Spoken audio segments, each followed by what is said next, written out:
Thinking out loud, seek and ye shall find. I, so at the end of my last one, I was talking about attitudes, heavenly attitudes. And I was thinking more on that. Sorry, y'all.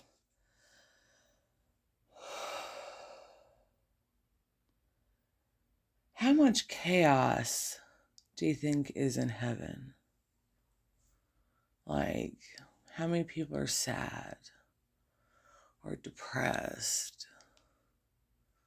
or running amok and hurting others, stealing, hopping fences to get away? Heavenly attitudes.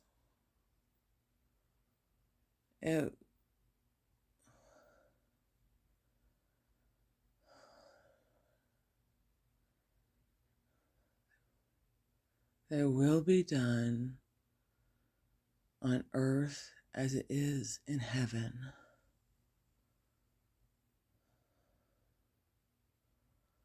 Some people think that we're already in hell. People that have had near-death experiences in DEs, many of them report that Earth is a school of sorts for our souls. And it's a difficult one. So maybe it is hell.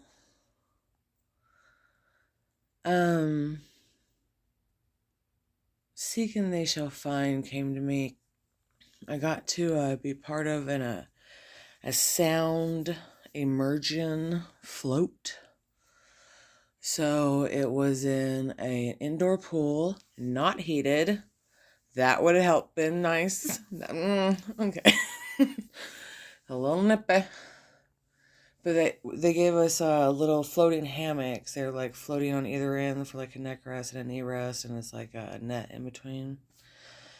And they had a few people like making sure we didn't bump into each other. And on one side of the pool was all these like really cool foreign instruments.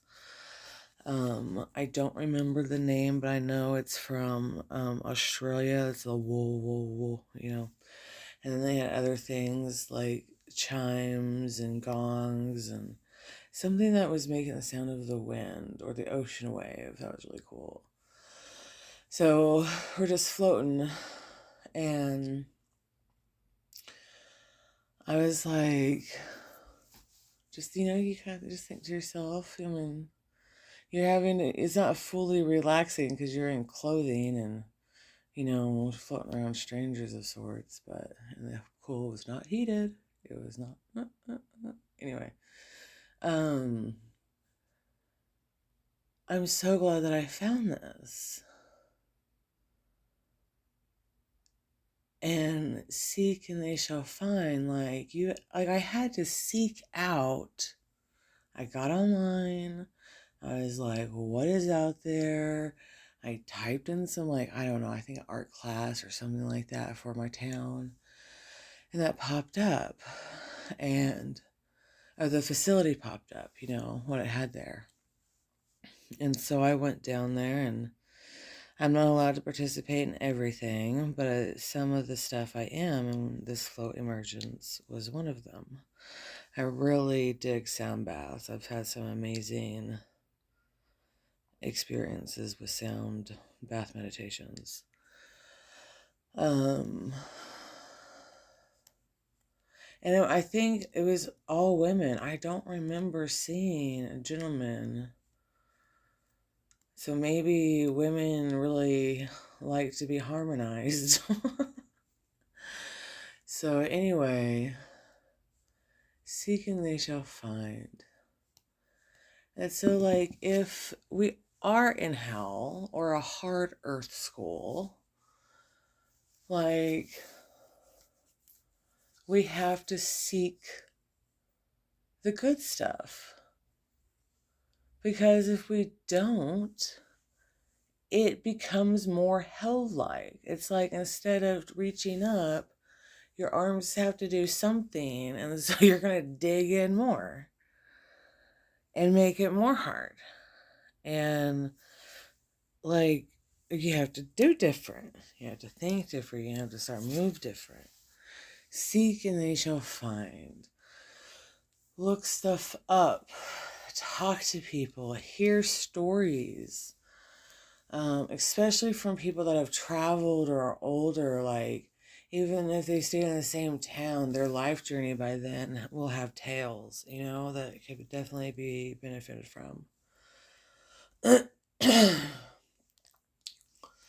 So, with all that in mind, heavenly attitudes on earth as it is in heaven. Try to embody that within ourselves.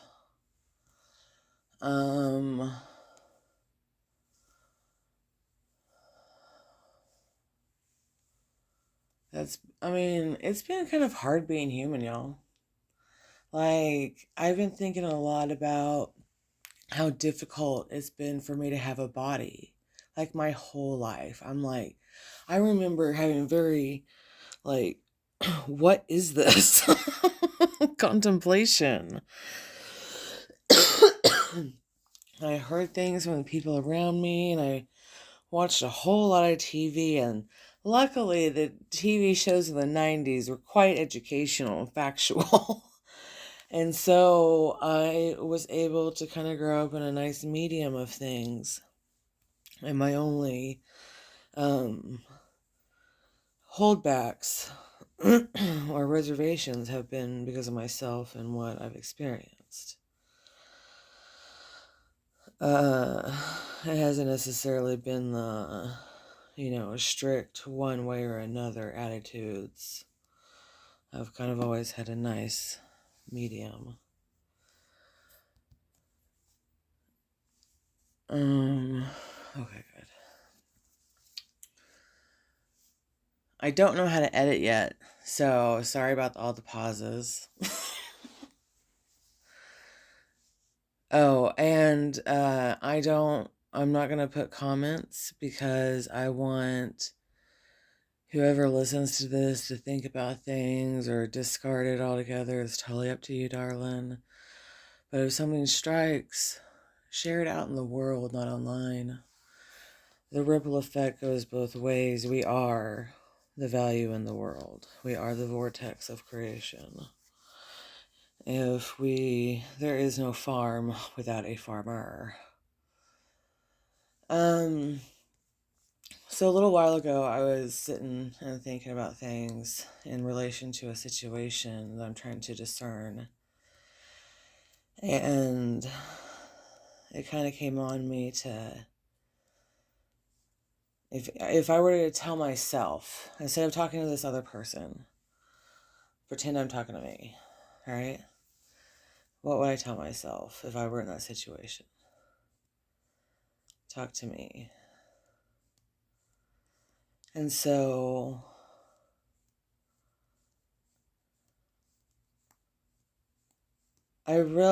so my parents passed away in 24, Mom in March and Papa in August. So it's been quite the journey. I feel much more leveled out and my nervous system is calmed. And so, but I'm still kind of sifting through some of this stuff because I have a future to create. I have a whole life until I die to form. I live in America, and I don't, land of the free and home of the brave. It's going to take some gumption, some little bit of bravery to walk this path on my own like this. And I am scared. Your parents are kind of your backup in a way. Sometimes, if not financially, emotionally.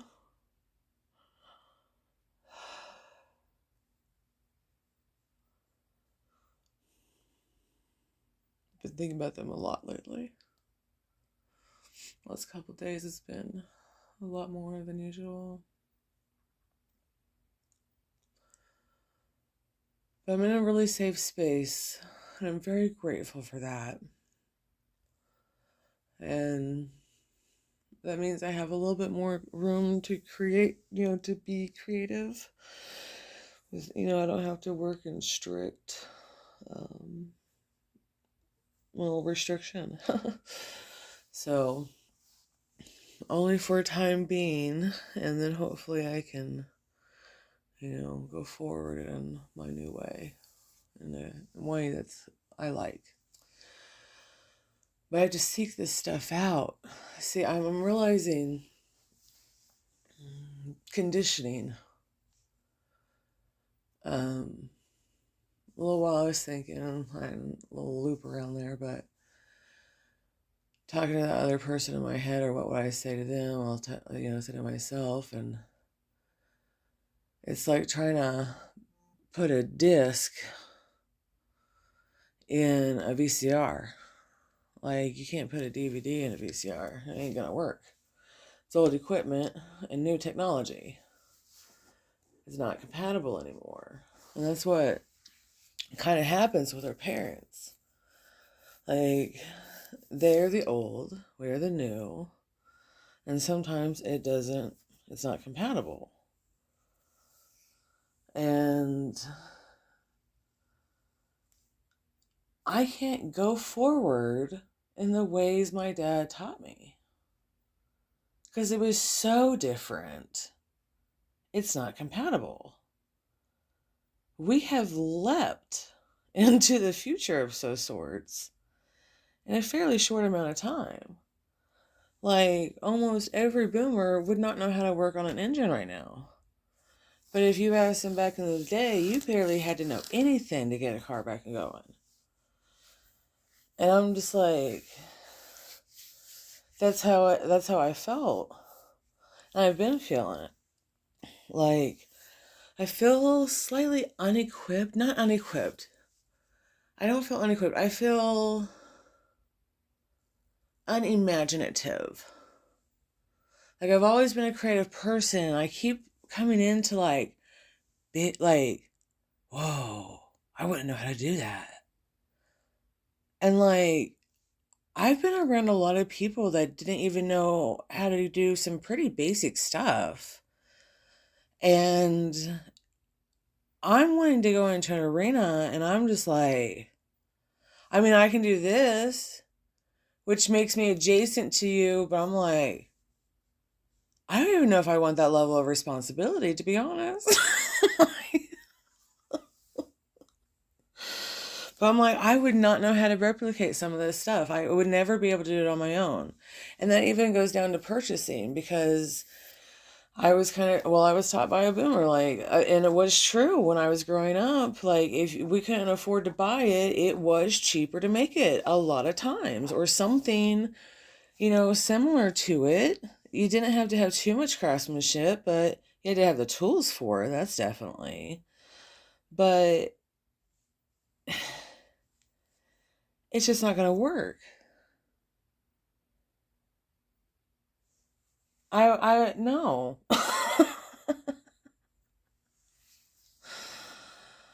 And the value that people actually put into it, like how I've worked in manufacturing. So many hands touch these things, and you're complaining that it's for $20. But like, you helped like 7 people feed their family, because they made so many of them. They're probably like, $10 and they're making a profit, right? Minus shipping or something. But I'm actually really appreciative that I don't have to go through all the energy expenditure of making it myself. And so many other people are creative, and it's kind of flooding across the world. Like, I watched a video on somebody making a purse. I didn't even know that's what they were making. I was just like, I'm just going to watch this video. And then it ended up being a purse. I was like, hell nah. Like, I own a sewing machine, but that's like my doomsday sewing machine. Like, I've used it twice in like the decade and a half that I've had it, and it's a brother's, So when I take that up, at least it's a good one. But I actually think we're doing all right as humanity stands. I think we're kind of going in a better direction. I know there's a lot of problems and flux going on in the world, and a lot of people are suffering. I think that there are financial books being straightened out on a mass level. I'm just going to put that 2 cents out there. And that's what you're actually witnessing in lifetime. And I pray for all those families. I pray for all of them.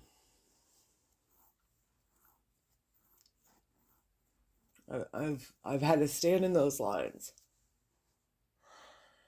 Yeah. Sorry, I'm kind of really grateful. It's kind of bringing me to tears a little bit.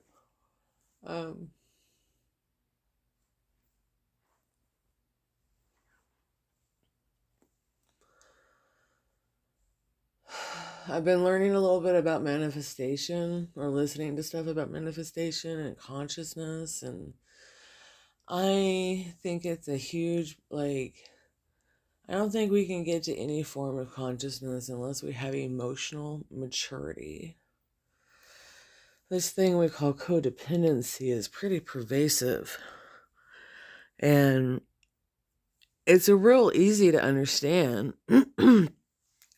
Like, we get mad at people for being codependent and needy and clingy and all this other stuff. And, when are you going to heal yourself? And I've even had it done with friends. I'm like, darling, it's been 10 years. You're not improving, baby, and I have to go forward. I can't keep this in my life anymore. And I also believe our consciousness grows in the God spiral, the Fibonacci spiral. I'm a plant lady, and I've been watching these things, and that came to me some time ago, but it's really beautiful to watch. And from time to time, a leaf will just die. The whole plant is fine, and there'll just be like a yellow leaf, and then you touch it, and it just like, pop, it just falls off. And for the health of the plant, it will get rid of that. And I think that's what we need to do in our lives. I think that's a heavenly attitude, a natural heavenly attitude to grow. And that's what I mean by emotional maturity, to grow. See, we're born and we are dependent. We're dependent. We can't feed ourselves. We can't. That's it. We're like a pile of goo initially. And it takes us time to know what a fork is, and what not to do. You gotta get to you're in the subconscious, which is probably a heavenly attitude, and then you have to get to conscious, and there's like 7 or 8 the psychologists say. So, and you have your personality by the age of 3. So you're actually able to communicate to the world about who you are, and maybe some of these likes and dislikes. But then they download us, and they teach us their way of getting through the world. Which helps, obviously. But as you go forward, and we've taken such a leap at this time. Like, I graduated in 2003, and it doesn't even seem that long ago. It really doesn't. And I still, I kind of look the same, to be honest. I think I do. I don't know any of those people anymore, but I've had people remark over the years. I was looking into that. There's a lady called Carolyn Miss or Mass, MYSS. She's talking about energy work in the body. That's kind of cool. Uh, I don't. Her later video, she seems a bit more of a brash of a woman, and then her earlier video, she seems a bit more soft. And I am new to her material, very new to her material. But I've been listening to one of her older ones, so I can do it while I commute, just in spurts. And she's talking about our energy system affecting our physical system, which I very much so believe is a thing, because, like, that's why we're the nexus of creation. We came from nothing, we became something. We make stuff. It goes from an idea to a physical thing. Like, we are the conduits. We just somehow get turned around and lost. And, okay, listening to our souls. We get lost in the darkness of everything because we don't know to look for the light. And if we don't look for the light, if we do not seek, we will not find. Luckily, God likes to smack us around a little bit, make some phenomenons happen. And people will have, like, experiences. Which is why I was listening to the near-death experiences. And if those are like heavenly attitudes, because they're describing the same place. And it keeps reminding me of a dream I had. It was when I was 19. It was so vivid. And it was a little movie-esque in a way. But it was a short-lived thing. And I met the angel, or an angel of death. He was there for a young boy on a school field trip.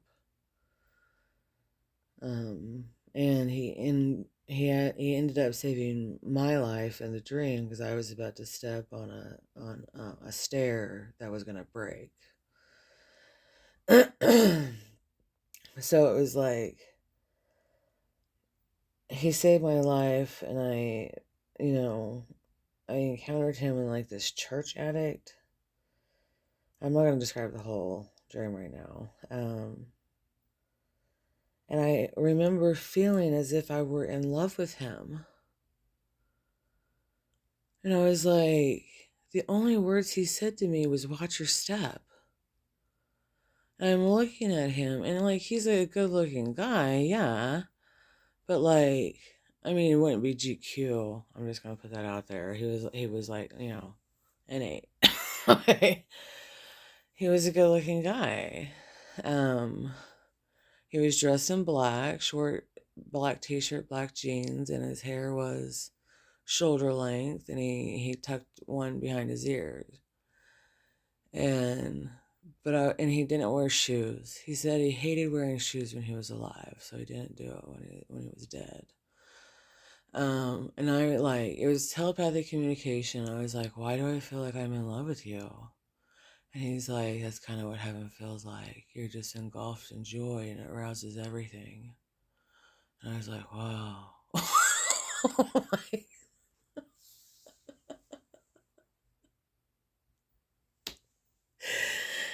And he's like, I feel it for you too. But they're like, there's no way for any, like, sexual encounter to happen because that's just not the way it works or whatever.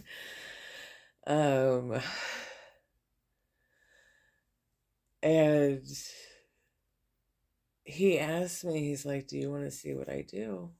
And I go, yeah, yeah. And we sat in the corner of a bedroom. I was in a chair and he was standing, and like I knew that the people couldn't see me. There was a bed with a nightstand and a window to the right. Bed was off to my left, and it was a woman with a scarf on her head, and she was very frail and pale. And I knew that she was dying of cancer of some kind. And her husband was sitting next to her. And he was, spoon feeding her a broth or a liquid of some kind. And when we came into the room, she took a couple more spoonfuls and then told her husband that she was too tired. And he was like, okay, I'll let you rest. And she goes, I love you. And he goes, I love you too.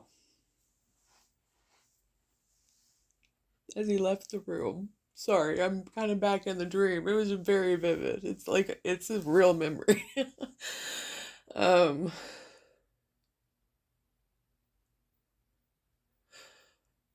and this angel walks to her bedside.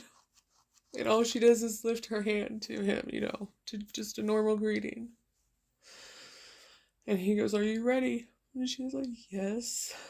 Yes, I am. She said it calm. She was just so happy to see him. It felt like old friends, like, oh, you came. And I was able to feel all that love and that joy. And then it's like this amplification happened.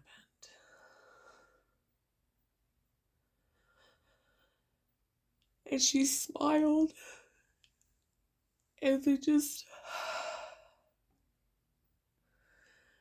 And as she did that, the room, it just amplified. It was this love, and it's brighter, and everything is just like you can feel the light,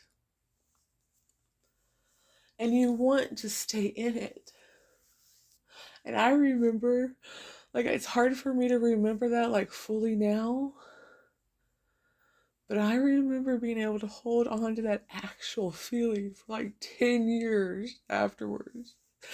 And that one feeling really helped in some of my dark times. Like, just remember that dream. That's what God feels like. That's what heaven feels like.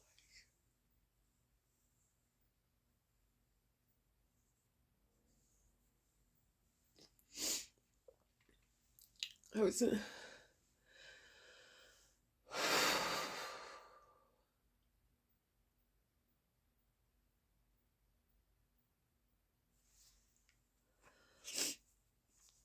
and it seems to be a similar report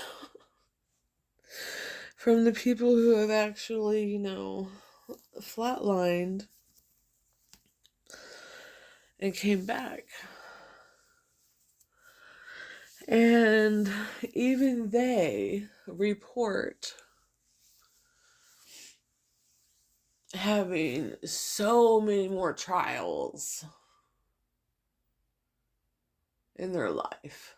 Even knowing that, having experienced that, they still have human life to live with all of its ups and downs.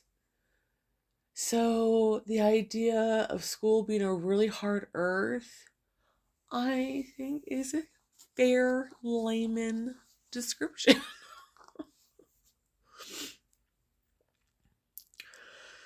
We were all thrilled to get out of school because we considered it hell. And we can make our entire life, or a good fair fucking portion of it, the same hell. If we do not seek, we will never find. It will just be you staying in one spot because you're not venturing out, you're not experiencing new. And then you're kind of surprised that bad shit happens because you chose to stay in what you know, which is shit.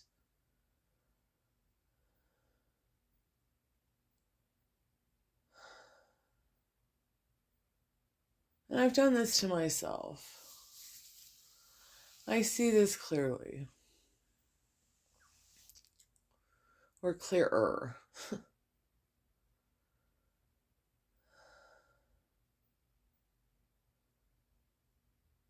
Cognitive behavior therapy is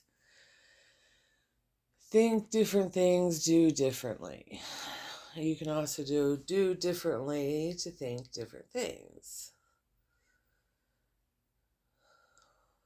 When you're thrown into a new environment and you're required to adapt, you're actually expanding your skill sets and knowledge of the world and people and all that jazz.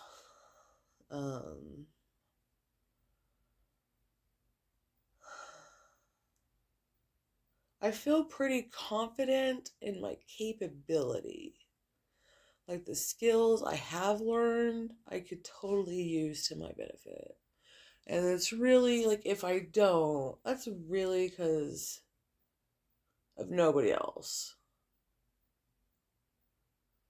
And I can't be too princessy about it, but there's some growth opportunity here. And I want to take advantage of it. Oh, that's right. Why the Carolyn Mass. Though I forget, I don't remember the video I was watching, but it's on there. She was equivalating energy to financial terms, which is something I started doing quite some time ago, and I kind of have a little trouble adjusting the vernacular. And she started doing that too, and I really like that because I'm like, she's speaking my language, right? Um, but like, we really need to start looking at like where we spend our energy. You know, where are we putting in our efforts? Energy investments. She said to start viewing ourselves as energy bankers. And I was like, I like that. I like this. Because it puts it at another nexus. Money is man-made. Okay, it's totally man-made. Like I'm like imagine heaven. Like oh no, you can't get it unless you know like $10,000. Like that's not how it works, y'all.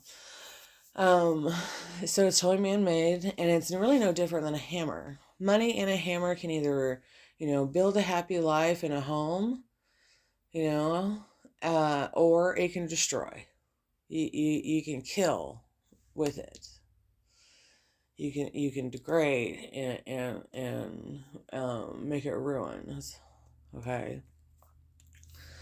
So it's another nexus. We give value to the money. We are the value, so we actually have to give value to the money. We have a mass agreement that if I give you this paper with special ink on it, that I can have that item. And everybody's happy. Okay. And we started doing this because coins are too heavy. Okay. But like it's a form of barter system. Like we had to figure out some way of doing this, like an energy exchange, hence the word currency. And Nikola Tesla, love him. He said if you view everything in energy, frequency, and vibration, it's in alphabetical order, by the way, if you have trouble remembering, because Nikola Tesla would put something in an alphabetical order: energy, frequency, vibration.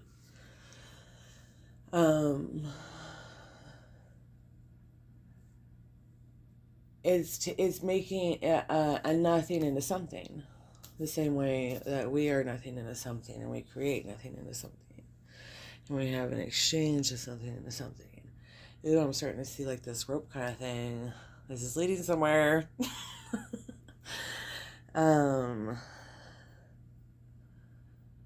Interesting. My hands want to reel in a rope.